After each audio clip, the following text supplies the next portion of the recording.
Tô com saudade, olha, nunca mais matei ninguém. É tristeza. Tirar um diazinho pra não rodar, pô. Esse aqui não vale o chumbo, não. Esse aqui não vale o chumbo, não. Também que eu dou pra matar gente. Mas esse aqui não vale o chumbo, não. Só vale pisa mesmo. O registro é de falas de policiais e ex-policiais presos em dezembro de 2019, acusados de formarem uma milícia. Um relato que pode remeter aos grupos milicianos do subúrbio do Rio de Janeiro, onde o grau de evolução das quadrilhas chegou a um nível em que assumiram o controle territorial e político das áreas onde atuam, mas que foi feito no Piauí, onde a Polícia Civil e o setor de inteligência da Polícia Militar prenderam 13 pessoas na Operação Dicta. E essa investigação dessas milícias, assassinos profissionais em Teresina, hein? Acho que não tá dizendo nada, esse negócio de milícia, tá dizendo nada.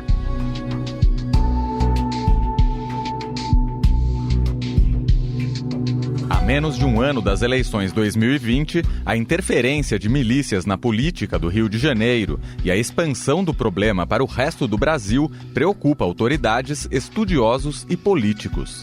Há registros recentes de grupos milicianos em estados, incluindo o Distrito Federal, como Pará, Piauí, Ceará e Rio Grande do Norte.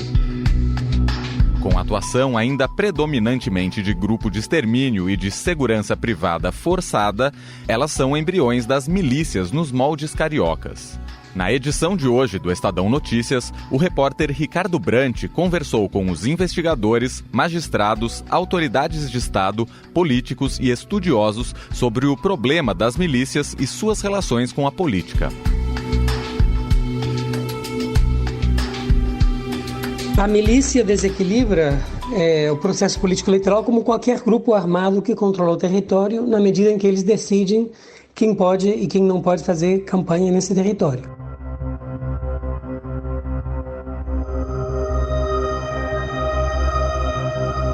A afirmação é do sociólogo Inácio Cano, coordenador do Laboratório de Análise da Violência da Universidade Estadual do Rio de Janeiro, um especialista em estudos sobre milícias no Rio. Como milicianos interferem na disputa eleitoral? Quais os riscos de avanço para fora do Rio? Quais os motivos que levam milicianos a se infiltrarem no legislativo e no executivo? O cenário político eleitoral, dominado por discursos armamentistas e legitimadores de ações violentas, pode se agravar com a entrada desses grupos no pleito, como explica o pesquisador Inácio Cano. Então, está para ser feita ainda uma pesquisa nacional sobre o problema, para estabelecer se de fato ele se expandiu e acontece em muitos outros lugares, ou se é o termo que é usado para fenômenos que são diversos, né? A gente vem ouvindo o termo em vários estados do Norte e Nordeste, mas às vezes a gente tem elementos que levam a pensar que, pelo menos em alguns casos, a realidade a que faz referência é diversa. Assim como em Teresina e no Rio, há registros recentes de milícias em 22 estados brasileiros, segundo o levantamento feito pela reportagem do Estadão. Nenhuma no estágio de evolução e de presença institucionalizada, como na milícia fluminense, onde o problema existe há 3 décadas. Mas já há registros de casos como o do Piauí, do Pará, do Maranhão e do Distrito Federal, em que milicianos passaram a expandir os negócios como venda de gás, água, transporte, sinal de TV a cabo e internet, e, consequentemente, conquistar domínio político do local. Quando a milícia infiltrava diretamente o poder público e tentava uma via de legitimação direita e eleitoral, aí então o papel era bem diferente, que não era simplesmente controlar quem fazia a campanha, mas o líder deles era também o líder eleitoral. Isso acabou, quase praticamente acabou, e a questão é se isso voltará ou não a acontecer.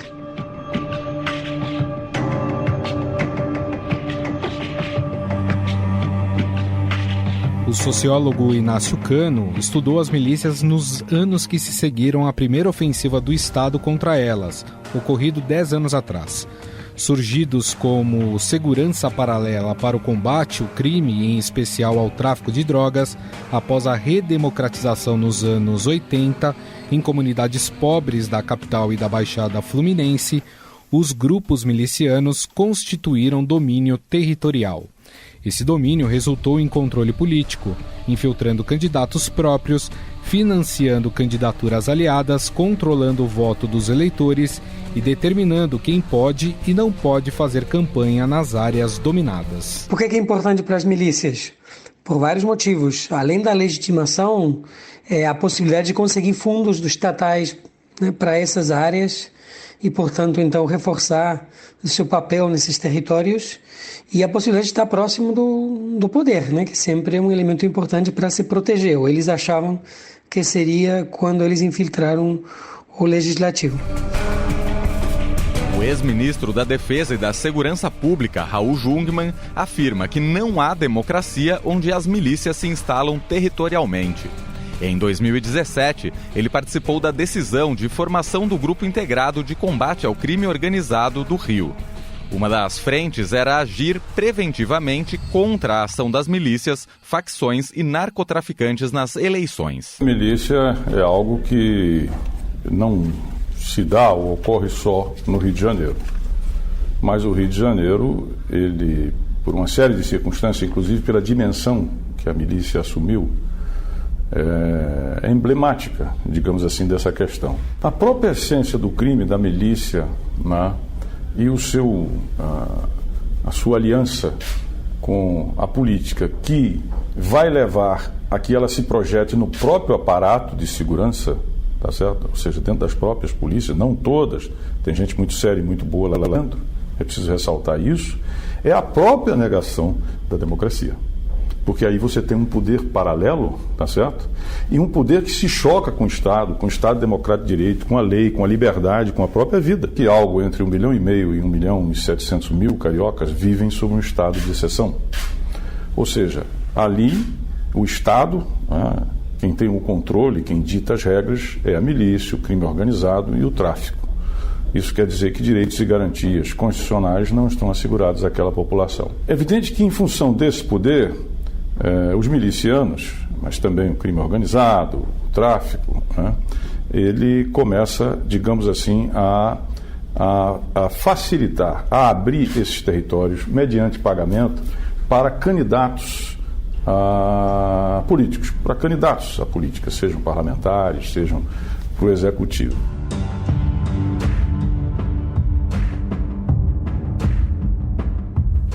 No modelo de milícias cariocas, quando os grupos se consolidam como donos dos territórios, cobram taxas dos candidatos pelo uso do espaço público. Jungmann destaca essa evolução das milícias e sua força política. Com o passar do tempo, sobretudo a milícia compreende que ela tem um poder de eleger não aliados ou de abrir espaço, mas sobretudo de eleger os seus representantes.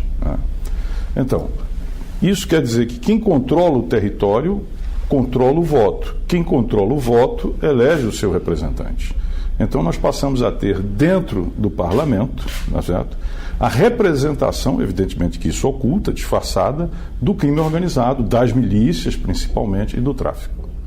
Como nós vivemos naquilo que a gente chama de presidencialismo de coalizão, aonde o chefe do executivo faz a maioria depois da eleição, e isso ele faz como? Distribuindo cargos, distribuindo espaços dentro do próprio executivo. O que é que acontece? Voltemos. A milícia controla o território, controla o voto, elege o seu representante vai participar da distribuição de cargos, inclusive escolhendo cargos dentro do aparato de segurança do próprio Estado. Isso é o que eu chamo de coração das trevas. Num segundo momento, fruto exatamente deste poder, se estreita a aliança entre política e políticos e as milícias.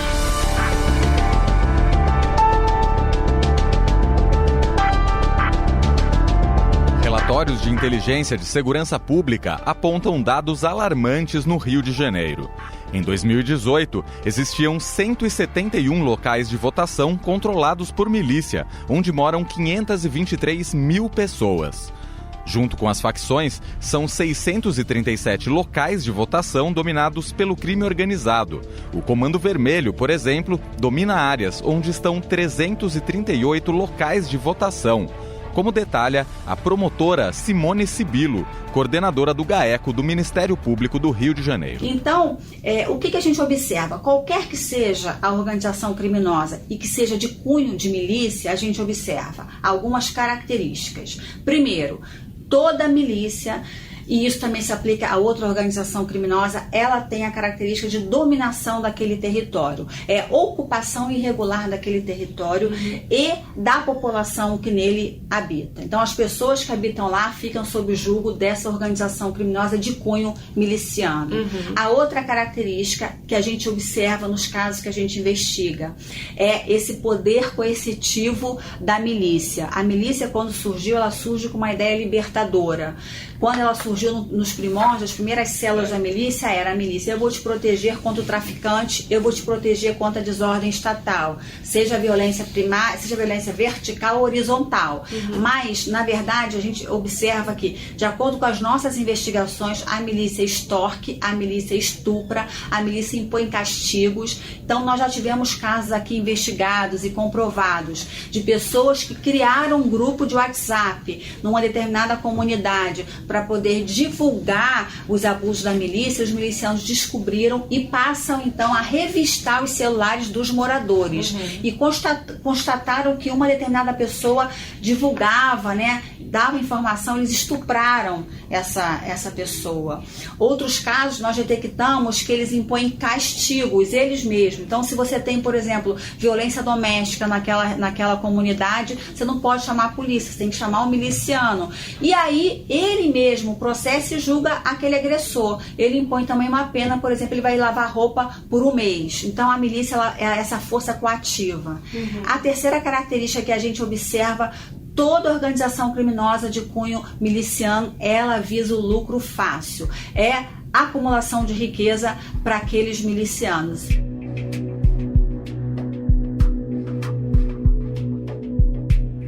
O controle político das áreas dominadas pelas milícias faz parte de uma evolução e está diretamente relacionado aos interesses econômicos dos milicianos, à blindagem das ações ilegais e à perspectiva de maior poder. A gente constata também que, diferentemente de outras organizações criminosas do tipo tráfico de drogas, a organização criminosa do tipo milícia, ela é muito mais difícil de você investigar, e isso é uma questão bem clara e evidente. Como ela conta nos seus quadros com agentes públicos, eles sabem como se proteger de uma investigação porque eles conhecem o sistema. Esse é o efeito perverso da milícia. Como ele conhece o sistema e como ele conhece o sistema investigativo, ele se protege dessa investigação. Não há dúvida nenhuma que investigar milícia, investigar, processar e condenar e executar a pena é muito mais difícil.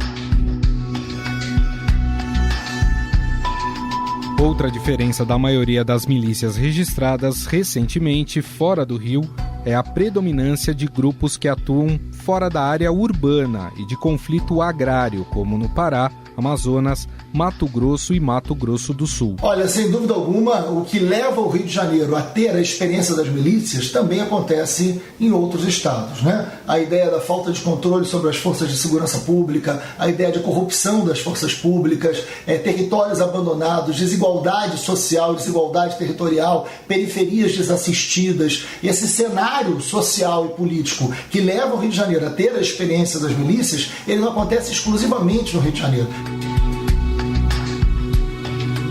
O ex-presidente da CPI das Milícias do Rio de Janeiro, deputado federal Marcelo Freixo, afirma que os motivos que levam seu estado a ter a experiência das milícias também existem em outros estados. A CPI indiciou 226 pessoas e marca um primeiro ataque do Estado à presença de milicianos na política. Então, claro que há um embrião possível do nascimento de milícias em outros lugares, em outros estados. Temos notícias de ações de milícias em alguns lugares do Nordeste, principalmente. E no território do Rio de Janeiro não é mais só na cidade. Você já vê a área metropolitana e até algumas áreas do interior do estado do Rio também com a prática da milícia. Se não tomarmos providências urgentes em relação à questão do fator econômico, do domínio territorial, mas principalmente da fonte de lucro das milícias, vai ser muito difícil deter a estrutura e o crescimento dessa máfia pelo Brasil inteiro.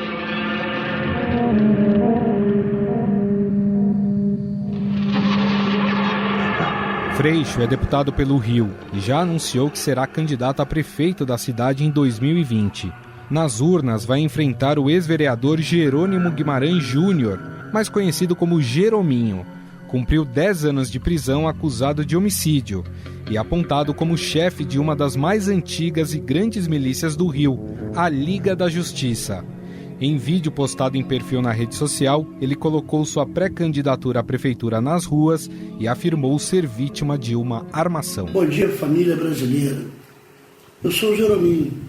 Todos vocês me conhecem, sabem o trabalho que eu sempre realizei social aqui na Zona Oeste. Sou pré-candidato, sim. Sou pré-candidato a prefeito do município do Rio de Janeiro, do meu município. Vamos lutar. Aqueles que acham, muita gente fala às vezes em algumas coisas que eu coloco, a lição da cadeia quer ser prefeito. Quero sim. Marcelo Freixo acredita que a eleição de 2020 não será diferente das eleições passadas. Segundo ele, a milícia é o único grupo criminoso que transforma seu domínio territorial em domínio eleitoral. Sem dúvida alguma, 2020 não vai ser diferente dos anos que nós já passamos. Os grupos milicianos vão se organizar principalmente porque é o interesse da cidade. É uma eleição municipal. Então a eleição municipal vai definir, por exemplo, a questão do transporte alternativo, a questão da regulamentação fundiária, pontos, a questão do gás, que envolve a Agência Nacional de Petróleo, mas acontece no território das cidades. Então, uma eleição que toca na cidade, no poder da cidade, na relação dos bairros, interessa diretamente às milícias. Eles vão interferir, eles vão tentar, mais uma vez, eleger vereadores e interferir diretamente na eleição de prefeito. Tem muita coisa em jogo.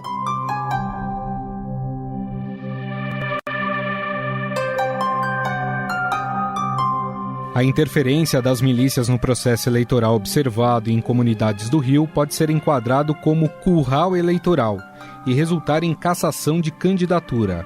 Mas é um problema que atinge todo o processo eleitoral e democrático, ao cooptar eleitores mediante coação e financiando com dinheiro ilícito candidaturas próprias e aliadas. A chefe da Procuradoria Regional Eleitoral do Rio de Janeiro, Silvana Battini, afirma que a Justiça Eleitoral tem pouca capacidade de coibir a ação das milícias. Então, a questão da milícia nas eleições exige integração de todos os órgãos de controle. Então, se me perguntar que a Justiça Eleitoral tem como enfrentar a questão das milícias, eu vou dizer não, porque é um tema que transcende muito a atuação da Justiça Eleitoral. É um problema da polícia. É um problema da justiça comum.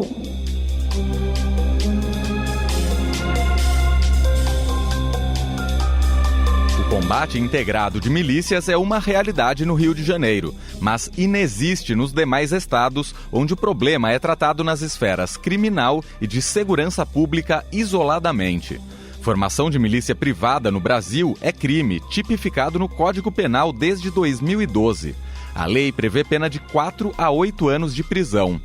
A chefe da Procuradoria Regional Eleitoral do Rio de Janeiro explica o que pode ser feito. O que a Justiça Eleitoral vai poder fazer?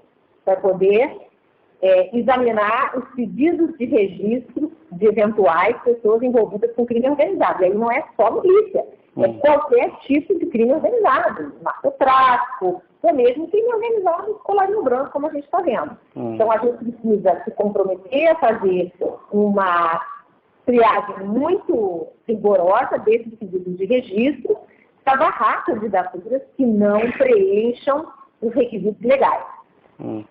Isso é o papel da Justiça Eleitoral. Além disso, é preciso garantir que essas comunidades que estejam sob o domínio de organizações criminosas, que os eleitores possam ter um ambiente de liberdade para fazer as suas escolhas. Quando o problema da ação das milícias nas urnas é tratado de forma isolada, o Estado tem suas limitações. Do ponto de vista eleitoral, muito pouco pode ser feito contra a interferência dos milicianos. Há registros de casos no Rio de listas feitas por milícias com nomes de moradores e locais de votação para conferência posterior. A promotora de justiça Miriam Lattermaier, coordenadora do grupo especializado na área eleitoral do Ministério Público Estadual do Rio de Janeiro, explica que o órgão tem 2 frentes de ação para barrar candidaturas de milicianos. A primeira oportunidade seria, que vem antes, é a impugnação ao registro de candidatura, e para isso nós precisamos de uma sentença condenatória confirmada pelo tribunal. A lei da ficha limpa, a lei 64 de 90, ela prevê uma série de hipóteses, uma série de crimes que quando aquela pessoa que cometeu aquele crime tem uma sentença condenatória confirmada pelo tribunal, ela é impugnada, o registro dela é impugnado. Isso é uma situação fácil de ser feita, não gera a menor dificuldade. O grande dificultador que a gente tem é quando a gente não tem essa situação daquele candidato com uma sentença condenatória confirmada pelo tribunal. São crimes contra o patrimônio, crime de homicídio, até crime ambiental. A lei da Típica prevê uma série de crimes e que aí no milícia seria enquadrado, que permitiria essa impugnação de candidatura. Além dessa impugnação, nós temos um instrumento legal que se chama Ação de Investigação Judicial Eleitoral, em que você tem que ter um abuso de poder econômico, um abuso de poder político.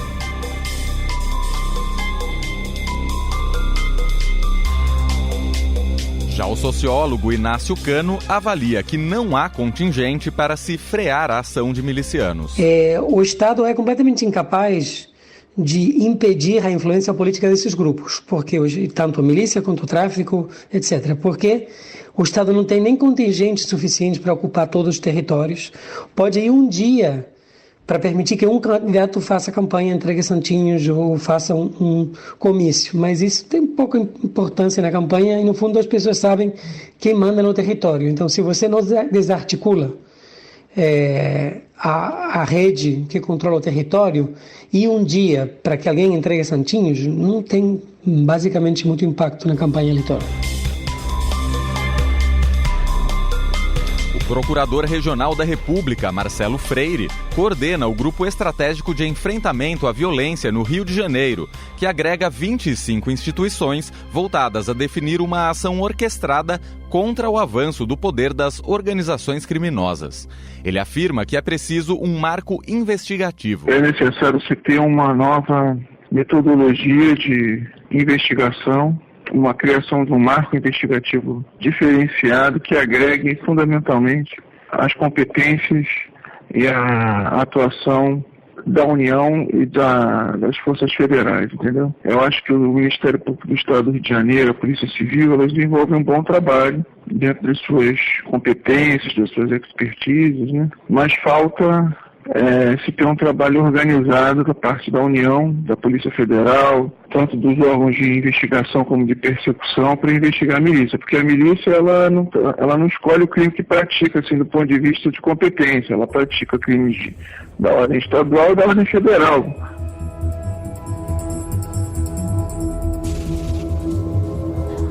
As milícias e demais organizações criminosas não vão acabar, nem no Rio de Janeiro, nem no Brasil. Elas podem mudar seus modelos de atuação. É o que afirmam autoridades e especialistas ouvidos pela reportagem. A ação de combate precisa de adequação das leis brasileiras e de integração das instituições federais, estaduais e municipais. A política de segurança baseada na violência estatal é um grande erro. Ela não resolve o problema, pelo contrário, ela só cria novos problemas, né? Agora, de fato, existe uma diferença na polícia que atua em área de milícia e na polícia que atua na área dominada pelo tráfico e pelas outras facções. Por que isso existe? Na minha visão, por conta da institucionalização. A milícia é mais institucionalizada do que o tráfico. A promotora do GAECO no Rio, Simone Sibilo, destaca o efeito perverso dessa vantagem que as milícias têm em relação às demais organizações criminosas. O grupo que ela coordena enfrenta milícias na Justiça Estadual e denunciou mais de 1.000 pessoas em 2019. E se nós não mudarmos a forma de enfrentar a questão processual, de mudar, né, a forma como avaliar a prova de um processo envolvendo miliciano, claro, de acordo com a lei, com o devido processo legal, nós não vamos avançar também. Então, a investigação contra a miliciana é muito mais difícil, é isso que o GAECO tem feito, é investigar investigar de uma forma diferente. A prova da milícia tem que ser muito mais técnica do que testemunhal. A testemunha se silencia. O procurador da República, Marcelo Freire, conclui que o Estado tem perdido a guerra contra as milícias e faz um prognóstico preocupante. A atividade econômica corresponde a 6 a 8% do PIB mundial. Então não vai acabar nunca. Isso é bobagem. Você achar que você vai acabar com o crime organizado. É seu dever combater e minimizar as suas ações. Né? Esse é o dever. Agora acabar não vai acabar. É uma ilusão a gente achar que a gente vai acabar com as organizações. Elas vão se transformar em outras.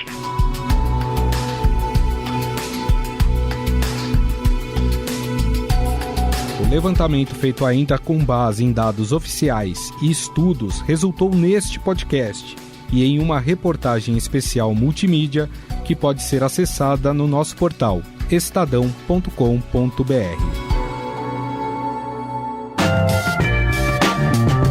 O Estadão Notícias desta segunda-feira vai ficando por aqui. Contou com a apresentação de Leandro Cacossi e Gustavo Lopes. Produção e reportagem de Ricardo Brant, produção de Júlia Corá e montagem de Nelson Volter. A direção de jornalismo do Grupo Estado é de João Fábio Caminoto. Mande seu comentário e sua sugestão para o e-mail podcast@estadão.com. Um abraço, Leandro. Um abraço, Gustavo. E até mais. Estadão Notícias.